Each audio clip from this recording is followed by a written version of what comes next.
ఇంట్లో ఒక మూల పెట్టుకోవడానికి ఇష్టపడని చెత్తని ఒంట్లో వేసుకుంటాం, అదే కదా. చీట్ డే పేరుతో. True true. ఓకే, ఈ క్వాంటిటేటివ్గా కాకుండా when you look at the food in a qualitative approach, దాన్ని ఆహారం యొక్క ఆహార్యం అంటాం పద్ధతి. Yeah. ఎందుకంటే ఇప్పుడు మనం చెత్త వేస్తాం, ఆ క్యాలరీస్ అవుట్లో చూస్తాం మనం దాన్ని. కానీ మనం చూడాల్సింది ఏంటి అంటే, ఇప్పుడు మనం ఆ చెత్త వేసిన తర్వాత ఇంటెస్టైనల్ విల్ అయ్యి క్లాగ్ అయిపోతాయి, ఇన్ఫెక్ట్ అవుతాయి. ఎప్పుడైతే ఇవి ఇన్ఫెక్ట్ అయ్యి క్లాగ్ అయ్యి ఇంటెస్టైన్స్లో అబ్జార్ప్షన్ అసిమిలేషన్ తగ్గుతుందో, మనం ఎట్లాంటి అద్భుతమైన ఫుడ్ తీసుకొచ్చి ఇందులో న్యూట్రియంట్స్ అవైలబుల్ ఉన్నాయన్నా బయో అవైలబిలిటీ ఎఫెక్ట్ అవుతుంది. అంటే మన బాడీకి వాటి అవైలబిలిటీ ఏదైతే ఉందో అది ఎఫెక్ట్ అవుతుంది.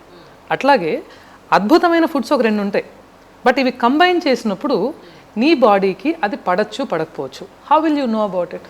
కరెక్ట్.